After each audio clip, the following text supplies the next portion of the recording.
I hope lunch was good. It was a little bit shorter than planned.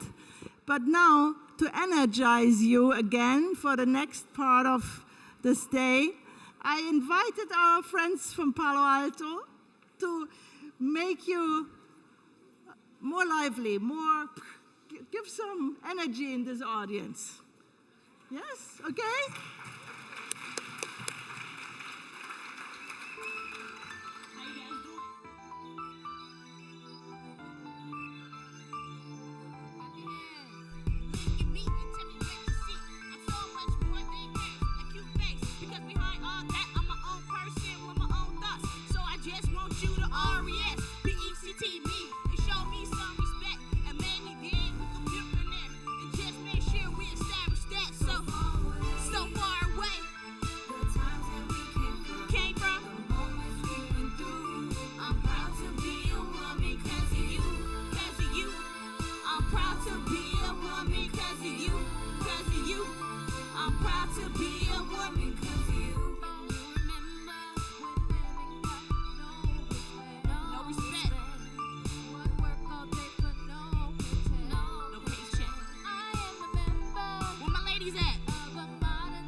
Thank you.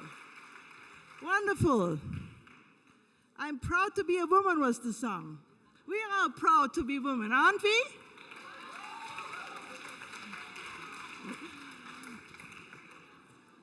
And now I'm very proud to call on stage two exceptional women. Come on stage, Petra Kiwitt and Ria Hendrikx.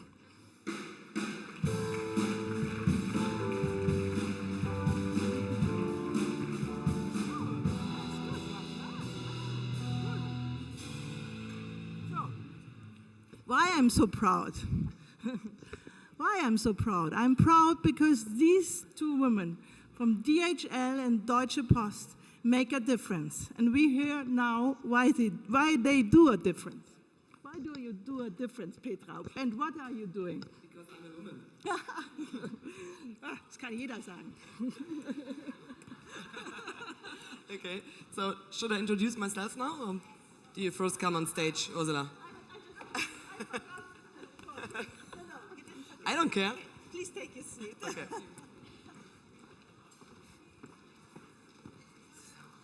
So welcome again. And I'm really astonished that this plenary never gets tired. It's really amazing for me to see that. And I'm very glad to have you here as my distinguished panelists. And I think since we all have heard a whole variety of different things so far, I would like to briefly ask you to introduce your position and what do you think concerning the female decade. Would you please get started with it, Ria? Yeah, thank you very much, Ursula.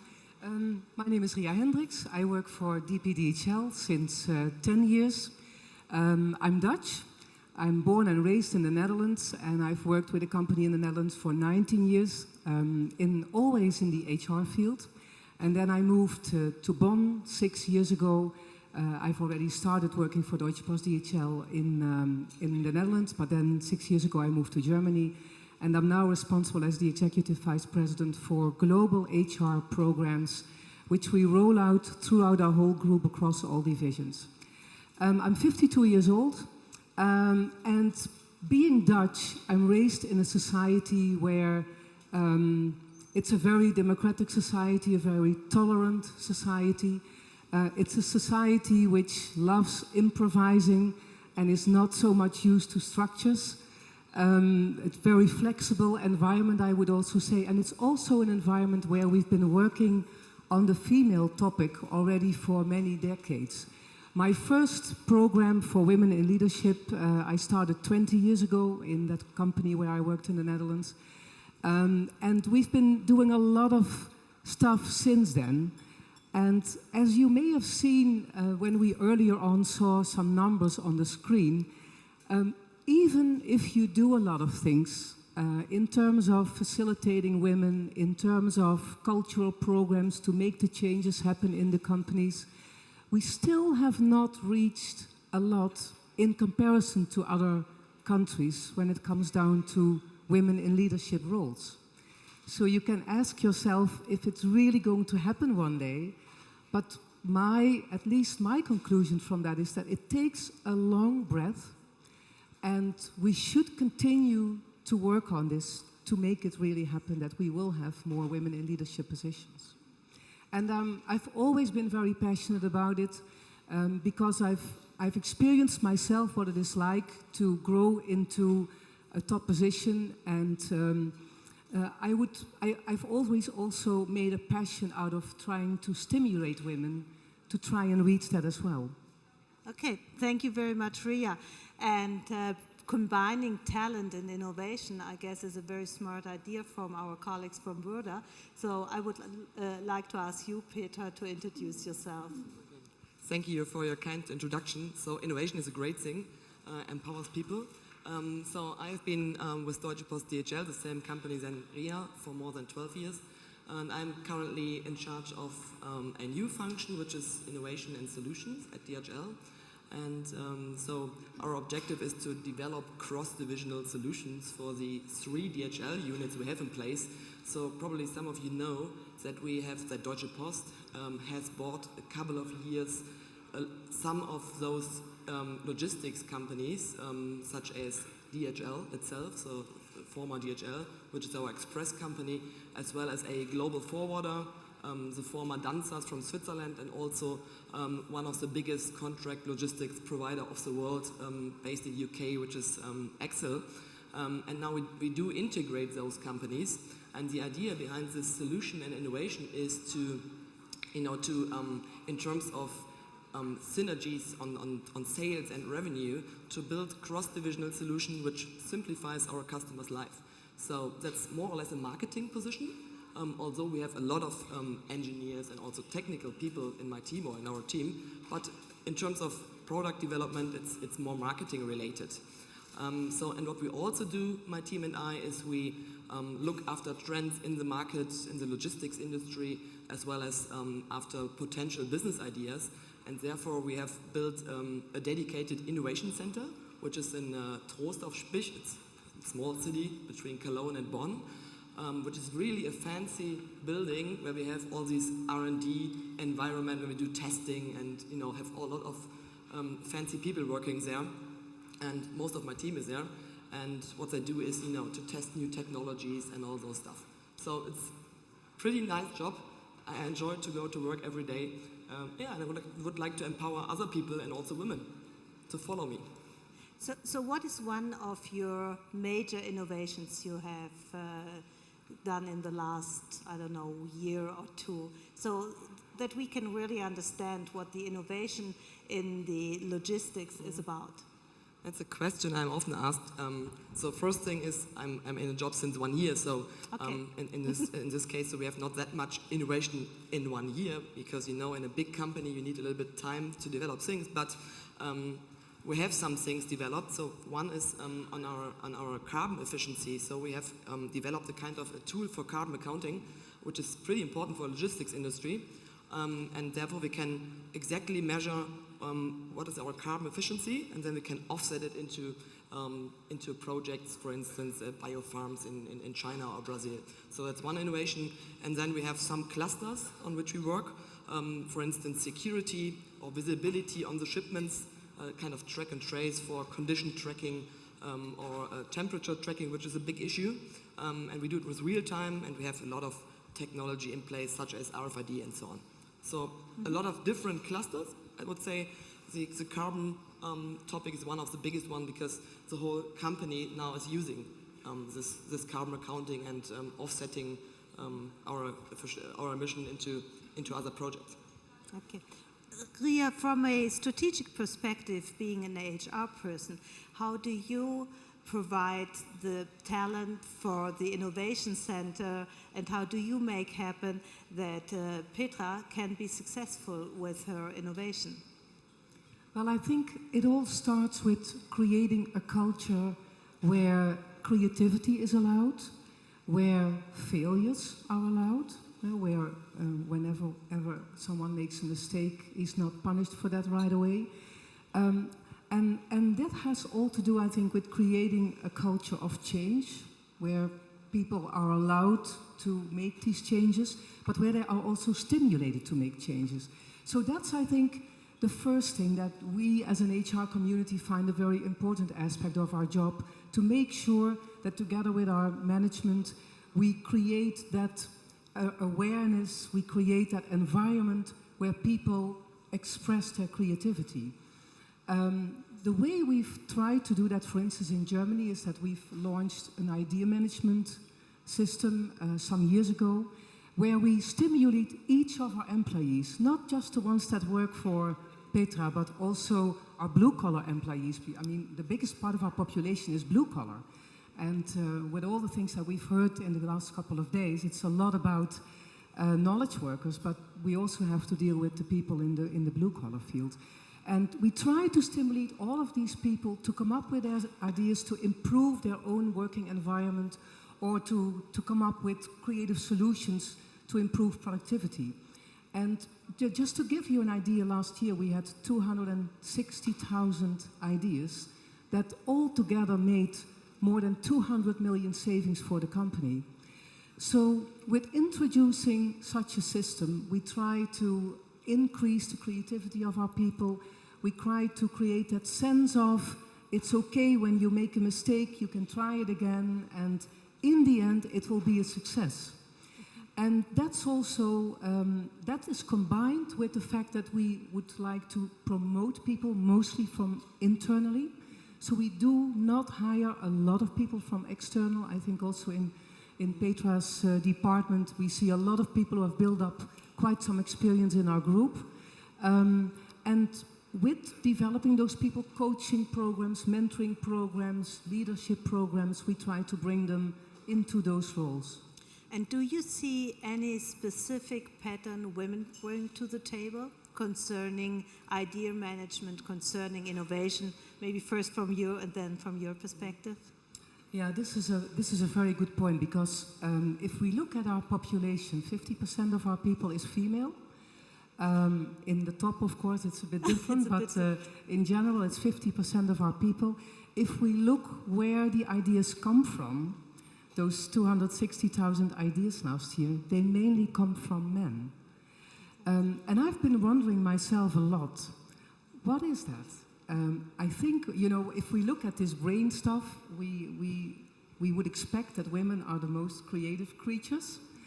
But still, somehow, they don't seem to get through to these roles where you find those creative people.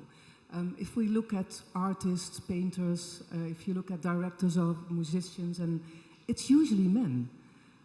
So I've still not been able to check what that is about. But unfortunately, we do see fewer women coming up with those ideas than men.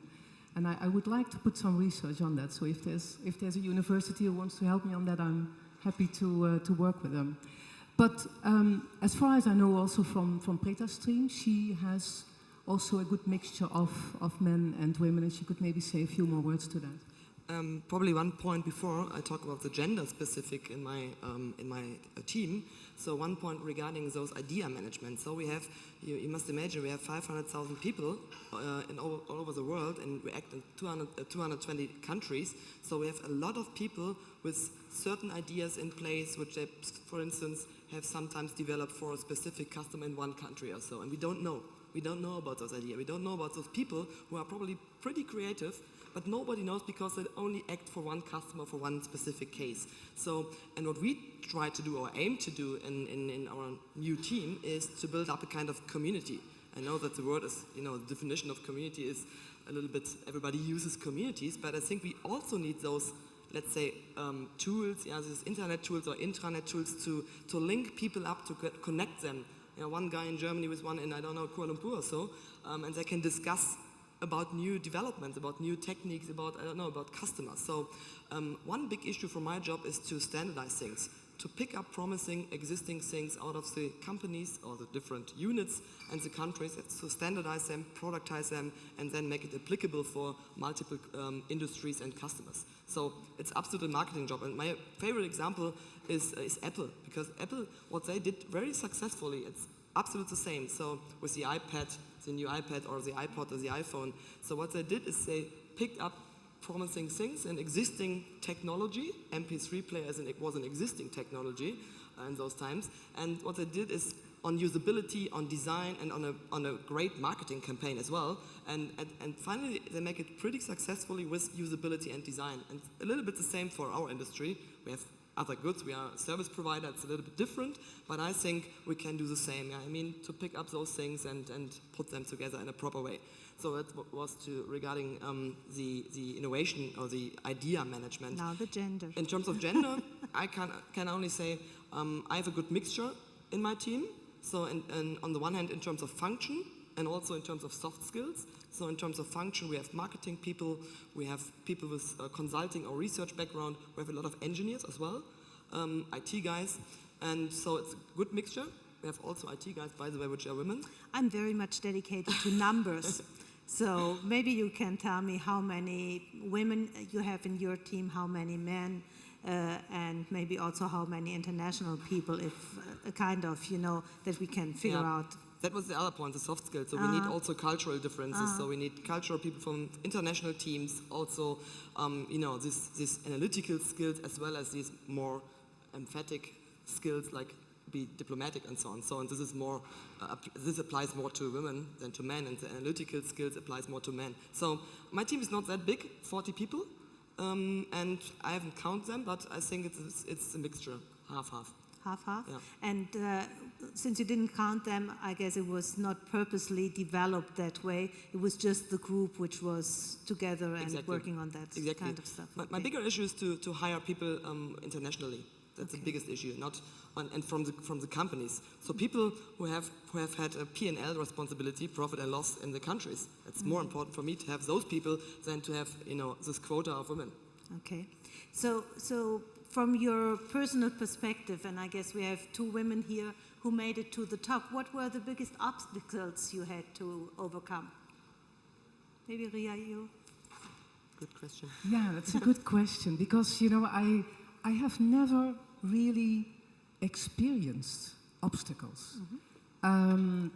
It's, of course, it's like everyone else, it's hard work, it's focus, but it's also about wanting to do what you really like.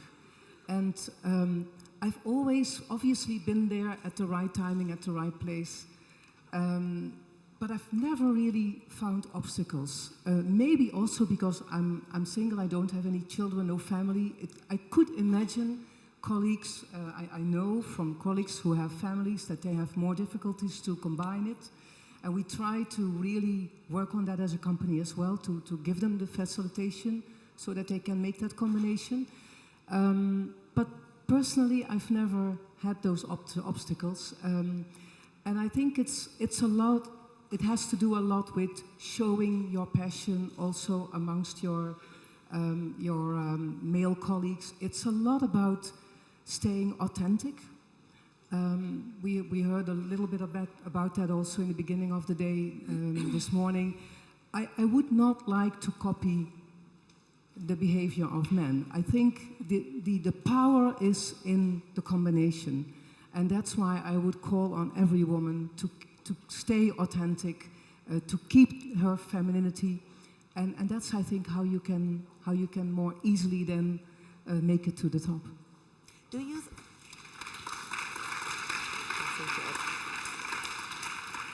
you think that you ever have been chosen in a management position because you are a woman, or only, so to say, because you are bringing something different to the table? I think it was the last one. The last one. I think it was really the last one. We, especially in our company at the moment, with all these quota discussions in Germany, we still stick to the fact that we believe in quality.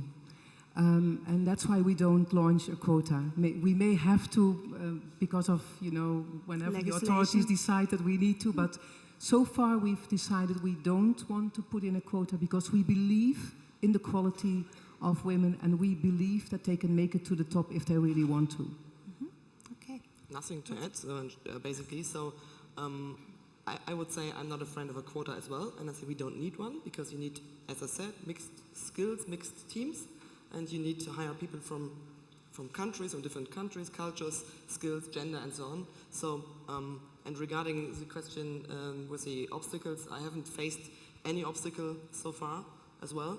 So when my boss is the CEO of a company, Frank Appel, when he asked me to do this job 1 year ago, my reply was, "Are you sure?" And it's the same what somebody in the morning mentioned, that women tend to underestimate themselves. So I think how that's did a big it came point. that he asked you? I don't know.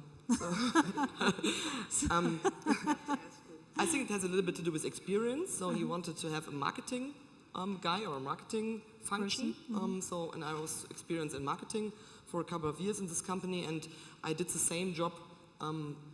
Was in charge for innovation for mail for the other unit, Deutsche Post Mail, 2 years ago. So probably somebody told him there's a woman and she's marketing related and also experienced in innovation, and that fits. So I don't know. Okay. But I think in that sense, of course, it helps a lot when a CEO himself is really, carrying this topic, is really committed to this topic, and Frank Appel is. I think we've also the fact that he is a family man himself. He has a couple of kids, and he doesn't make a secret out of it that he wants to spend his weekends with his kids and his wife. So he openly presents that he now needs to leave because he needs to go to school and pick up his kids. That, of course, helps a lot. It reassures the women who are in the positions already and those who would like to come into a position.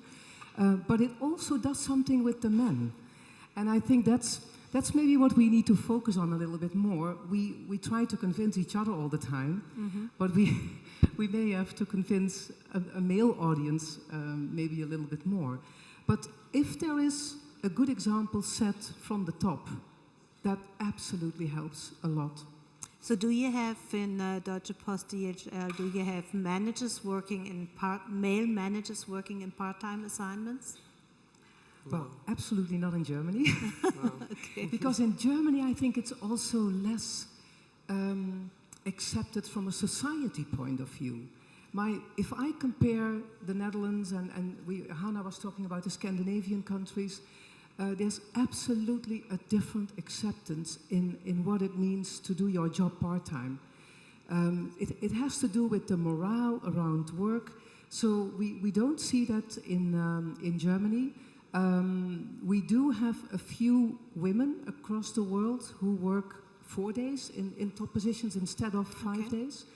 And I know of a few female colleagues who have husbands working in other companies, that those husbands then also work 4 days per week. But in our company, I would say in our top 70, which is our level 2 in the organization, we don't have any men nor women working part-time. So what do you think is work-life balance or work-life integration is, in fact, the name I like much better than work-life balance, because there's a kind of, meaning it, you have to balance it. But I think at the end of the day, it's concerning when am I working, when I'm doing, so to say, the rest of my life. Do you think that these kind of things are going to play a more important role in the future? I think it does, and in the combination with what we heard in the panel earlier on, it's not important how many hours you spend on your job. It's important what you deliver. What you do. So, but that's a mind shift in the minds of those who manage the people that need to deliver that output in a more flexible way. And I think that's what we need to work on in our companies, and also in the acceptance in a more societal way, that we accept that people work based on output and not work based on how many hours they put in their job. And then it indeed doesn't matter when you do the job or where you do the job. Of course, it is a little bit different if you talk about blue-collar environments where, I mean, Sure. if you want to have your office cleaned, you can't do that virtually. No. So you have to distinguish between those different sorts of roles. But I think we can do a lot more in terms of creating the awareness and making sure that that mind shift is going to happen. Petra, from an operational perspective, if I may say so, what do you think about this work-life integration discussion we're currently having? And we heard a lot of how other companies are dealing with these kind of things. So my perspective is pretty easy. The work has to be done, be it at 10 in the evening or 7 in the morning, so if you have time, as you said. So therefore, I think there's probably a little bit too much discussion about those topics, because, if you don't sleep enough, if you don't eat enough, if you don't do sports, have no energy to do your job properly. So this is actually my opinion regarding this. I find it very interesting that you're saying there's probably too much discussion about this issue, because I think it's a huge problem for most of the people who do wish to have a different lifestyle, so to say. And it sounds quite easy if people are working for you, that they can do their job whenever they think it is necessary to do so. Yeah, I have one man in a leadership position, and he has children, and he asked me to have one afternoon in the week off, just to have time with his children. And I said, okay, are you available via telephone and email? And he said, yeah, yes, of course. Okay. And that works. Okay, sounds very good. So we are closely coming to the end, and I would like ask the audience if you have any questions to our panelists. Okay, here we have a question. Yes.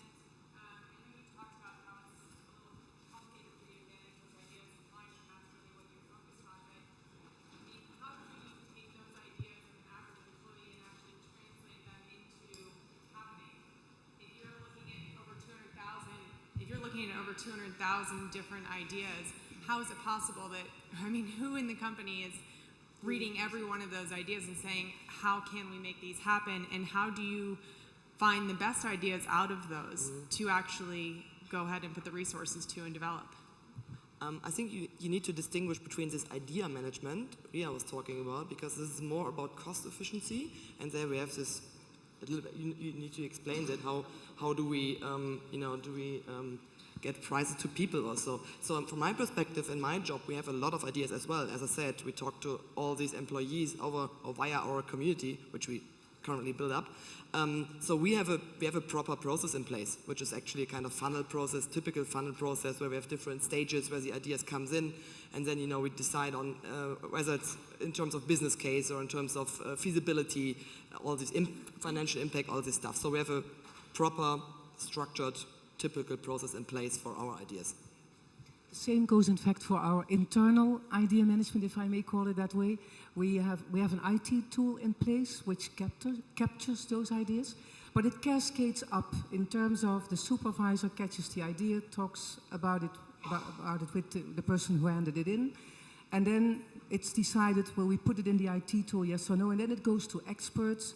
Those experts look at it, and in the end, it's also incentivized. So if we really implement an idea, the person also gets a bonus for that. But it's quite a mechanism, and we deal with idea ambassadors, as I would call them, who work in the different areas, in the different divisions, and they try to stimulate people to hand in those ideas, and they also look after the fact that they are dealt with properly. So it's quite a big organization that we have behind it. Do we have any other question? If not, I would like to ask you for a last short statement concerning the following situation. On Monday, when you are back in your office and you meet your peer or your boss, what would be your answer if they ask you what you have done here in this conference and what about the purpose of the conference? Maybe Peter, you start first. Good question. So I would mention that my first impression when I entered this really beautiful museum here was that's a kind of home tour for me, because I work in logistics and I saw all these aircrafts over there. Yeah. So it's a home match. So that's one thing, and the other is that I met beautiful, colorful people in a specific and certain environment, which I found great.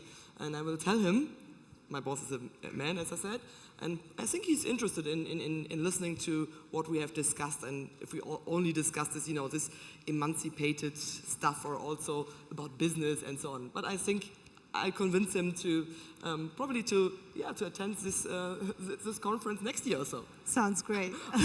Yeah, and I will add to that, so we can't escape from that anymore. No, I think those kind of conferences are so inspiring because we do see the qualities of each other, and every time I walk away from such a conference, I pick up new ideas. I pick up contacts from people that I've been in touch with. And those are valuable for my work, for my daily work. So I'm leaving with business cards in my pocket, with inspiring ideas of people that I met, and I want to bring them across again also in my company. And for me, it's like I already said, it's also convincing our management every time again that with visiting those kind of conferences, we also pick up certain things that we can still improve in our business. Okay, so thank you very much for sharing your insights and for